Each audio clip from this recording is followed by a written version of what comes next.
இயேசுவின் நாமத்தில் வாழ்த்துக்கள். சந்தோஷமா இருக்கீங்களா பிரியமானவர்களே? உங்க ஆவி ரொம்ப டவுனா இருக்குதா? சோர்ந்து போயிருக்கீங்களா? நம்பிக்கை இல்லாத ஒரு சூழ்நிலையில இருக்கிறீங்களா? ஆவியானவர் அழகான வசனத்தோடு உங்களை சந்திக்க வருகிறார். பாருங்கள், 2 பேதுரு 1 வசனம். அதிக உறுதியான தீர்க்க தரிசன வசனமும் நமக்கு உண்டு. பொழுது விடிந்து விடிவெள்ளி உங்கள் இருதயங்களில் உதிக்கும் அளவும் இருளுள்ள ஸ்தலத்தில் பிரகாசிக்கிற விளக்கை போன்ற வசனத்தை கவனித்திருப்பது நலமாயிருக்கும். பிரியமானவர்களே, இருதயத்துல இருள் கம்மி இருக்குதா? வேதனை இருள், கவலை அப்படிங்கிற அந்த இருள் கம்மி இருக்குதா?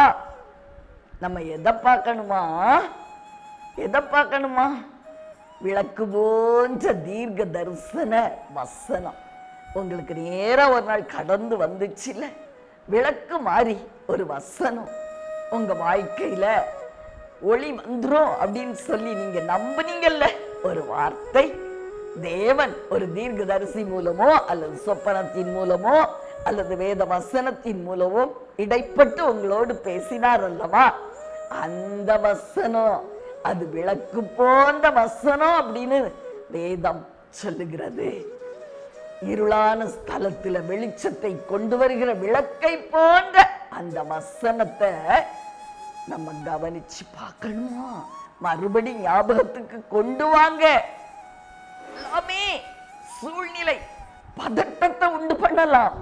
ஐயோ, நான் என்ன செய்வேன் அப்படின்னு சொல்லி கவலையோடு அடுத்து செய்யத்தக்க காரியத்தை நீங்க அறியாம இருக்கீங்களா?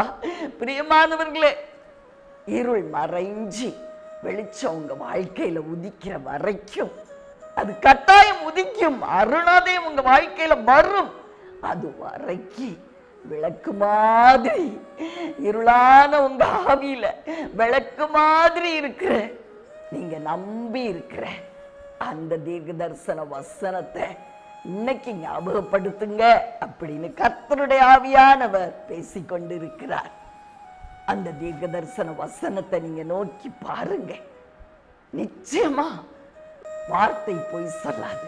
வானமும் பூமி அழிந்து போனாலும் என் வார்த்தை அழியாது அப்படி எழுதப்பட்டு இருக்கிறதே.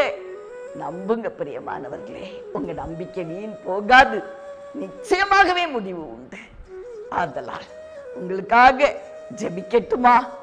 அன்பின் பரலோக தகப்பனே, அருமையான நல்ல ரட்சகா, ஆவியானவரே, அன்பான தெய்வமே, ஒரு நாள் எங்களோடு பேசுனீங்களப்பா உங்க வார்த்தையின் மூலம், வசனத்தின் மூலம்.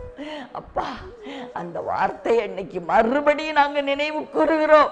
திக்கற்ற நிலைமையில, நம்பிக்கை இழந்த சூழ்நிலையில மறுபடியும் அதை ஞாபகப்படுத்தி விளக்கு போன்ற அந்த வசனத்தை ஒருபோதும் அழியாது அப்படின்னு நாங்க நம்பி அந்த வசனத்தை மறுபடியும் நினைவு கூறுவது மாத்திரமல்ல, அதை எங்க வாழ்வாய் மாற்றிக்கொள்ள அப்பா, மாற்றி கொடுக்க நீர் உண்மையுள்ளவர்னு நம்புறோம்ப்பா.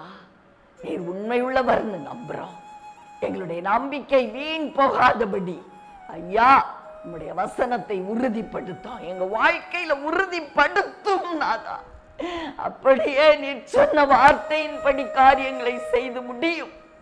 இயேசு கிறிஸ்துவின் இணையற்ற நாமத்தில் ஜெபம் கேளும் நல்ல பிதாவே, ஆமென்.